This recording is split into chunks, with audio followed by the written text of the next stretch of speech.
क्या कोई बुरा सपना इतना असली हो सकता है कि वो हकीकत बन जाए? आज हम एक ऐसी ही कहानी को समझने वाले हैं जहां सपने और सच्चाई के बीच की पतली सी लाइन पूरी तरह से मिट जाती है और एक छोटा सा फैसला किसी की जिंदगी को हमेशा के लिए एक डरावने लूप में फंसा देता है। तो चलिए इस बुरे सपने के अंदर चलते हैं और देखते हैं कि एक परफेक्ट भूतिया कहानी कैसे बनाई जाती है।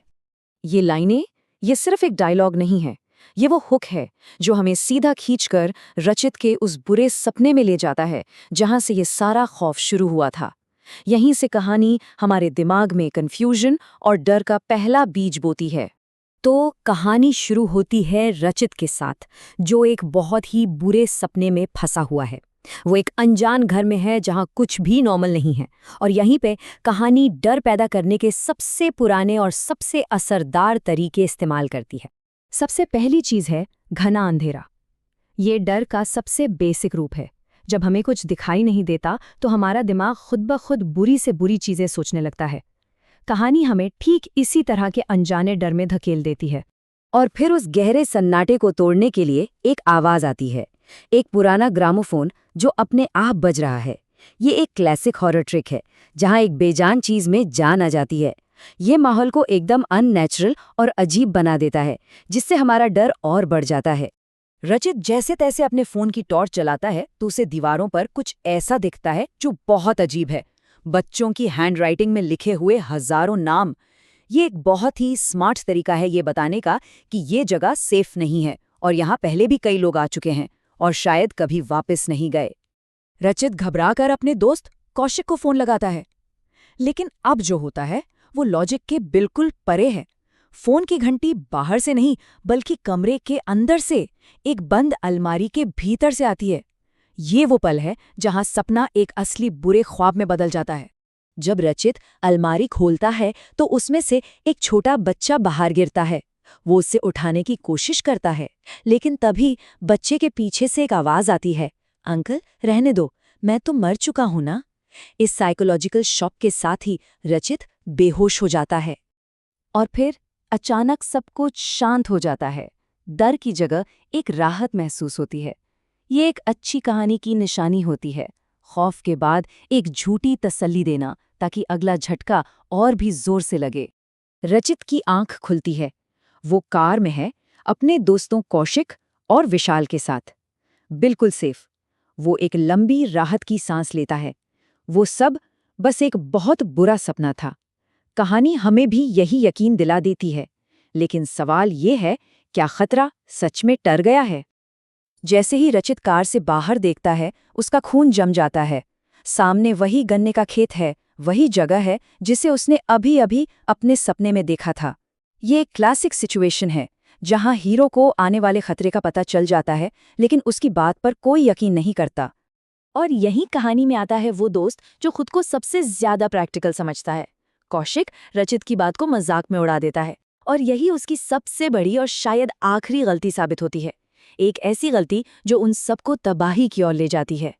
तो बस यहीं से कहानी का असली खेल शुरू होता है। सपना और हकीकत अब इतनी तेजी से आपस में घुलने लगते हैं कि बचने का कोई रास्ता ही नहीं बचता। कौशिक अपनी बात पूरी कर पाता उससे पहले ही एक जोरदार झटका लगता है। गाड़ी का एक्सीडेंट हो गया है, बिल्कुल वैसे ही जैसे सपने में हुआ था।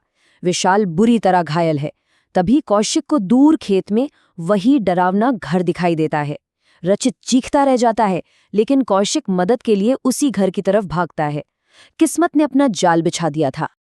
अब रचित की हालत सोचिए। उसका वो बुरा सपना एक एक करके अब उसकी आंखों के सामने हकीकत बनता जा रहा था।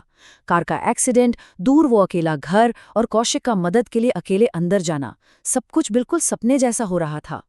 और फिर रचित का सबसे बड़ा डर सच हो जाता है।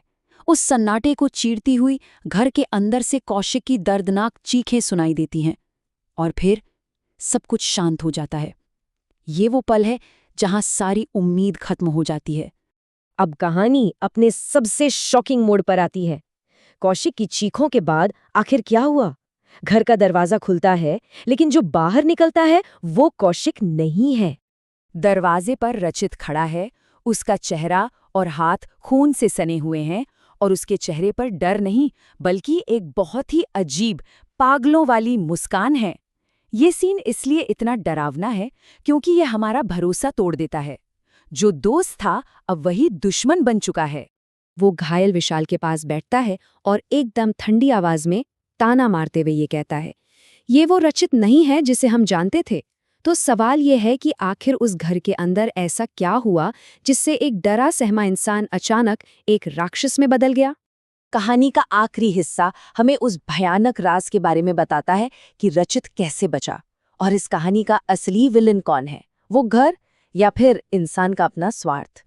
याद है जब रचित सपने में बेहोश हुआ था, उस एक पल में जब वो सबसे ज्यादा डरा हुआ था, उसके मन में सिर्फ एक ही ख्याल आया था, मैं बच जाऊं, चाहे कोई और बचे या ना बचे। उस घर में जो शैतानी ताकत थी, उसने उसकी ये सेल्फिश इच्छा सुन ली और उसे एक सौदा ऑफर किया। सौदा बहुत सिंपल था, लेकिन उसकी कीमत बहुत बड़ी थी। अपनी जान बचाने के लिए रचित को उस घर में लगातार नए शिकार लाने होंगे। ये डर की एक ऐसी पिरामिड स्कीम है जो कभी खत्म नहीं होनी चाहिए, और रचित अब इसका एक हिस्सा बन चुका है। और इस सौदे को जिंदा रखने के लिए उसे कम से कम 4 लोगों को उस घर में लाना होगा। कौशिक और विशाल उसके पहले 2 शिकार थे।